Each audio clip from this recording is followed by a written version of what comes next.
sprowadzono Jezusa na wzgórze Golgoty, to towarzyszyło mu bardzo dużo ludzi. Było tam sporo żołnierzy, było mnóstwo gapiów. Było pewnie trochę ludzi, którzy o nim słyszeli, którzy wiedzieli, że tego chwalonego do tej pory proroka, uwielbianego przez tłumy, zaaresztowano, skazano i prowadzą go teraz na śmierć. Wiemy też, mówi o tym Biblia, że po drodze napotkał jakąś grupę, a pewnie chodziło o to, że szła za nim jakaś duża grupa kobiet z Jerozolimy, może też z innych miast, które bardzo płakały, wręcz wyły nad jego śmiercią. Kiedy się poczyta prawo izraelskie, to trzeba przypuszczać, że prawdopodobnie nie było to jakieś straszne wycie. Dlatego, że nie wolno było bardzo głośno opłakiwać skazańców. Nie wolno było tych, którzy byli kryminalistami i byli godni śmierci, byli skazani na śmierć. Nie wolno ich było głośno opłakiwać tak jak normalnych zmarłych. Więc pewnie to były takie szlochy i takie płacze trochę schowane, trochę ukryte. Wręcz mam trochę takie wrażenie, że to jest taki szloch i taki płacz, jaki nam się czasem zdarza, kiedy się ogląda, nie wiem, telewizję i widzi się jakieś wielkie nieszczęście światowe. I człowiekowi się robi trochę smutno, nawet jeżeli ktoś jest bardziej wrażliwy, to zapłacze. Ale mam wrażenie, że to nie jest taki smutek, który dochodzi gdzieś tam do głębi duszy. To, co niezwykłe, to sposób, w jaki Pan Jezus na te kobiety spojrzał. To, co w nich dostrzegł, czego prawdopodobnie nikt inny nie widział.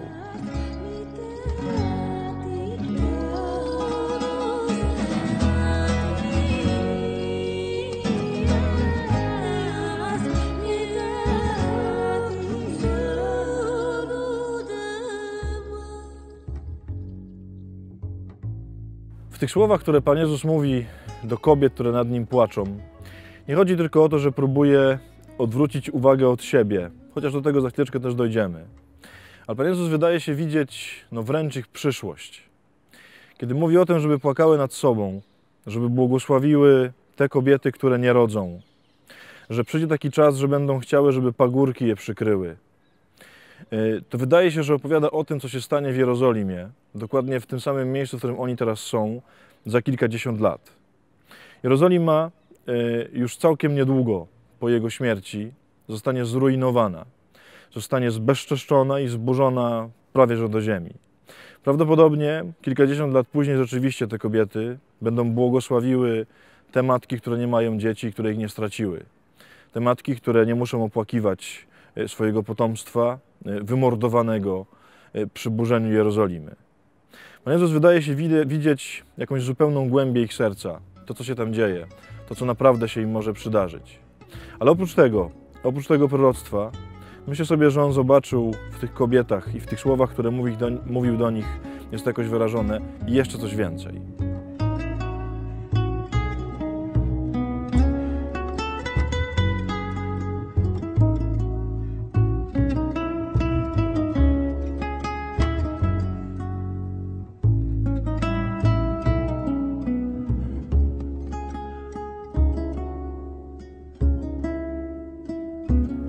Otóż oprócz tego proroctwa, które się spełni za kilkadziesiąt lat, myślę, że można też te słowa potraktować bardzo symbolicznie jako opis pewnego stanu człowieka.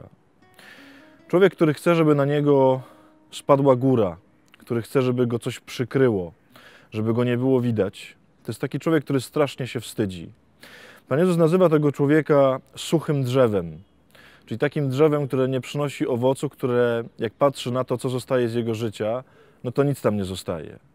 Pan Jezus, patrząc na te kobiety, mówi, że On jest zielonym drzewem. On jest takim drzewem, które przyniosło niewiarygodny owoc, a spotkał go taki koniec. Jakby mówi, co się stanie z duszą, co się stanie z człowiekiem, który był drzewem suchym, który nic po sobie nie zostawił, a którego może spotkać znacznie gorszy koniec. To jest coś niewiarygodnego w oczach Pana Jezusa, który dostrzega jakąś największą głębię nieszczęścia, który widzi największy wstyd, który próbuje odwrócić swoje oczy od takich rzeczy zewnętrznych, od rzeczy może, nie wiem, czekających człowieka w przyszłości, a patrzy na samą głębię serca, gdzie widzi suchość, gdzie widzi bezowocność, gdzie widzi kobietę, tak jak mówi, która nie może rodzić, czyli taką kobietę, która nie ma żadnego owocu. To jest dusza.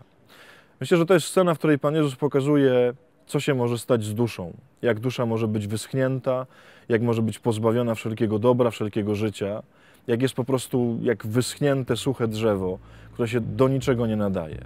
To Pan Jezus zauważył w tych kobietach.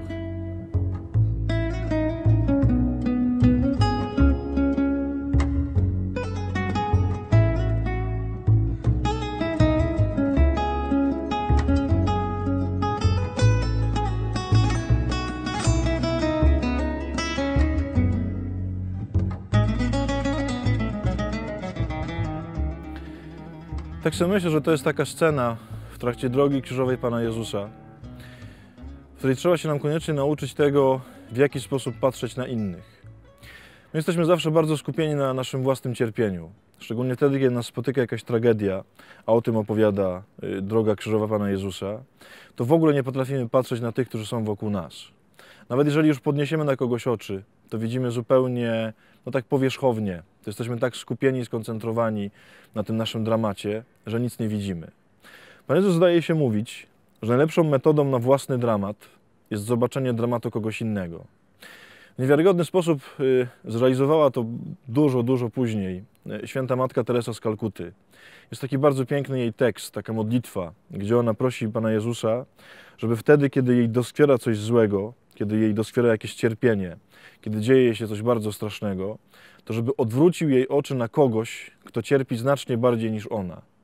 Że wtedy, kiedy ona chce się skupić na sobie, to żeby dał jej kogoś, komu ona będzie mogła pomóc. Na tym polegało całe jej życie.